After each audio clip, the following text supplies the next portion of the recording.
Saya harap tidak bosan mendengarkan firman Tuhan yang saya sampaikan. Kali ini temanya tetap sama, unshakable. Entah sampai kapan, mungkin sampai retreat selesai atau sampai Tuhan datang. Temanya unshakable, unshakable terus ya. Tapi kali ini lebih spesial, temanya menyangkut keluarga. Alasannya adalah karena saya mendengar tidak semua anggota jemaat di sini yang nanti bisa ikut retreat. Oleh karena itu, supaya yang tidak ikut retreat pun bisa mencicipi sedikit lah ya materi yang akan dibahas di retreat. Tentunya akan lebih kaya dan berbeda dengan yang saya sampaikan pada pagi hari ini. Saya memilih tema kali ini unshakable family. The unshakable family. Please. Ya, keluarga yang tidak terguncangkan seperti gambar rumah yang di atas batu karang, ya. Lagu tadi sangat menopang. Saat badai bergelora. Indah sekali ya temanya. Masalah-masalah dalam keluarga memang banyak. Saya sudah berdialog dengan banyak keluarga. Saya juga mengadakan angket. Saya juga mengadakan wawancara. Masalah-masalah yang muncul adalah seperti ini.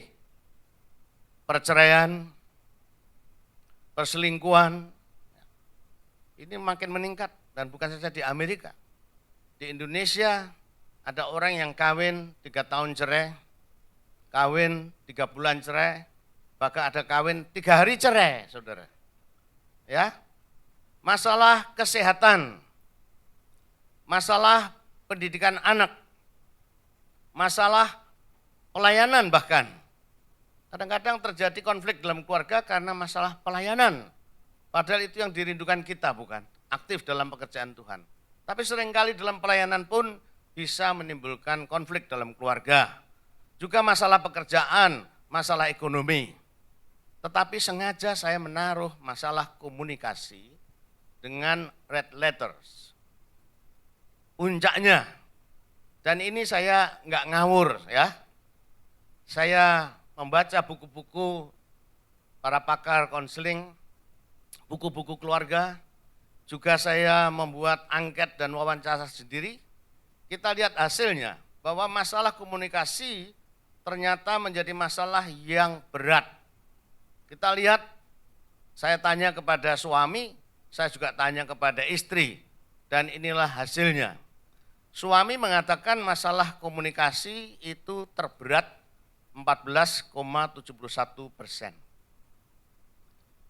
Kemudian cukup berat 5,88%. Jadi kalau dijumlah, ya yang mengatakan berat 20% lebih.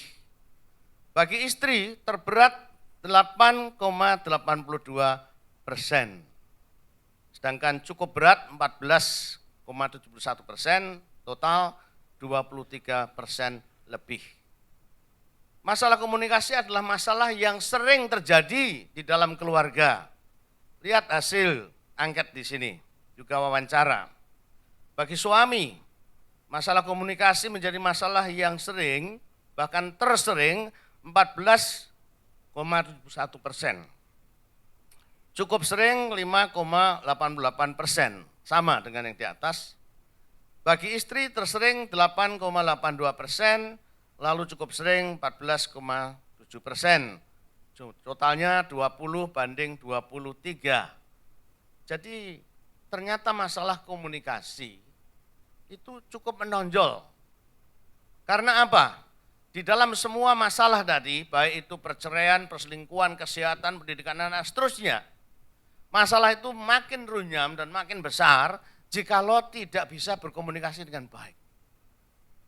Tapi masalah di bidang apapun juga, betapapun besarnya sulitnya, jikalau komunikasi itu enak dan baik, masalah itu dapat dengan lebih mudah diperkecil, bahkan diselesaikan. Nah, apa itu komunikasi? Saya mengutip pakar ya keluarga. Ini sebagai textbook ya, waktu studi keluarga, Christian education, pasti salah satu buku wajibnya adalah Norman Wright. Dia memang penulis handal. Nah, dia mendefinisikan komunikasi sebagai berikut. banyak definisi, tapi paling lengkap, paling tertarik, paling simple, Norman Wright. Dia berkata begini, komunikasi adalah proses saling bertukar informasi dengan orang lain, baik verbal maupun non-verbal.